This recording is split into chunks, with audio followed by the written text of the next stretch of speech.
The Boer Wars were two wars fought during 1880 1881 and 1899 1902 by the British Empire against the Dutch settlers of two independent Boer republics, the Orange Free State and the Transvaal Republic. First Anglo-Boer War. The First Anglo-Boer War was a rebellion of Boers against British rule in the Transvaal that re-established their independence. The conflict occurred against the backdrop of the Pretoria government becoming increasingly ineffective at dealing with growing claims on South African land from rival interests within the country. The war was between the Transvaal Boers and the British. When the British annexed Transvaal in 1877, the Boers were angered. In 1877, the Padie attacked the Boers of Transvaal, and Boers claimed the British had not adequately assisted them. The Transvaal population included many who were in debt to Cape bankers, perhaps adding to negative British perception of the Boers. The British wished to bring Transvaal by force into a union, which furthered chances of war. The British defeat by Zulus in 1879 at the Battle of Isandlwana had encouraged Boers to armed resistance. Second Anglo-Boer War. The Second War, by contrast, was a lengthy war involving large numbers of troops from many British possessions, which ended with the conversion of the Boer republics into British colonies. These colonies later formed part of the Union of South Africa. The British fought directly against the Transvaal and the Orange Free State, defeating their forces first in open warfare and then in a long and bitter guerrilla campaign. British losses were high due to both disease and combat.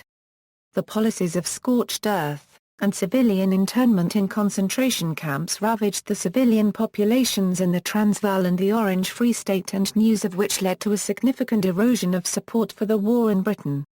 Controversy and significance. During the later stages of the Second Boer War, the British pursued the policy of rounding up and isolating the Boer civilian population in concentration camps, one of the earliest uses of this method by modern powers.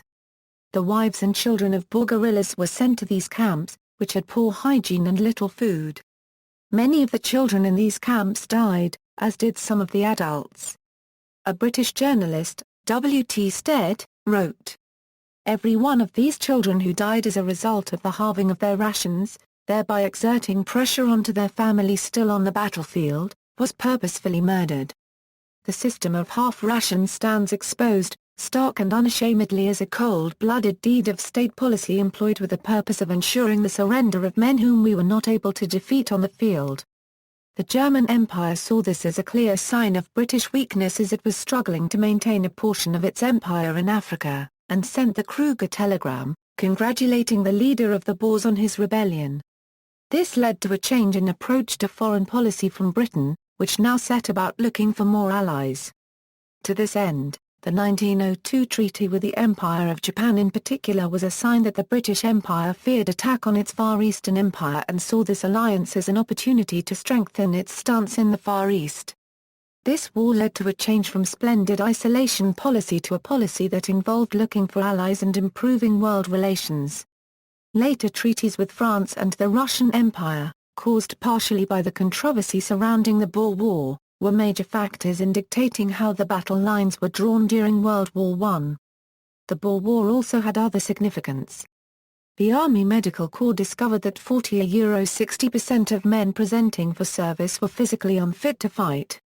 This was the first time in which the government was forced to take notice of how unhealthy the British population was.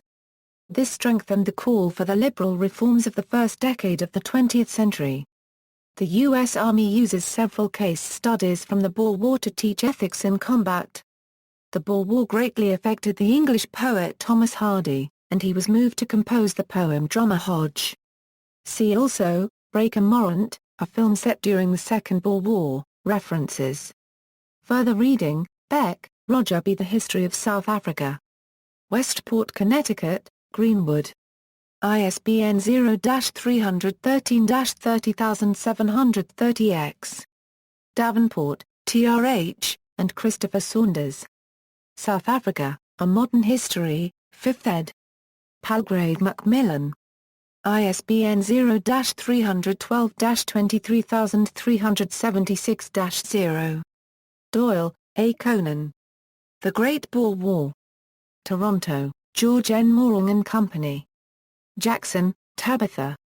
The Boer War. Basingstoke, UK Channel 4 Books Macmillan. ISBN 0-7522-1702-X. Judd, Dennis, and Keith Surridge. The Boer War. Basingstoke, UK Palgrave Macmillan. Asina B000 OLSIXQ.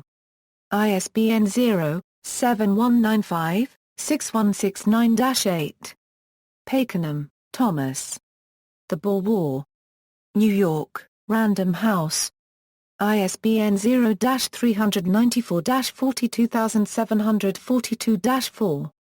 Plodge, Salty Mafeking Diary, A Black Mani Unregistered Trademark S View of a White Man's War.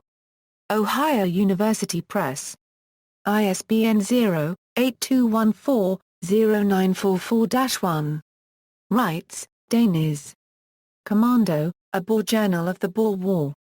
London, Faber and Faber. Asina B00165A9YO. ISBN 1-4326-1223-9. Ryall, Nicholas. Boer War, The Letters, Diaries and Photographs of Malcolm Ryall from the War in South Africa. ISBN 1-85753-266-X, Van Hartersveld, Frederick A. The Boer War. Greenwood Press. ISBN 0-313-30627-3. Woods, Frederick. Young Winston's Wars. The Original Dispatches of Winston S. Churchill War Correspondent, 1897–1900. New York, The Viking Press, Incorporated. ISBN 978-0-670-79515-4. Library of Congress Catalogue Card Number, 72–90,478. External links, sources for the study of Sheffield and the Boer Wars produced by Sheffield City Council's Libraries and Archives.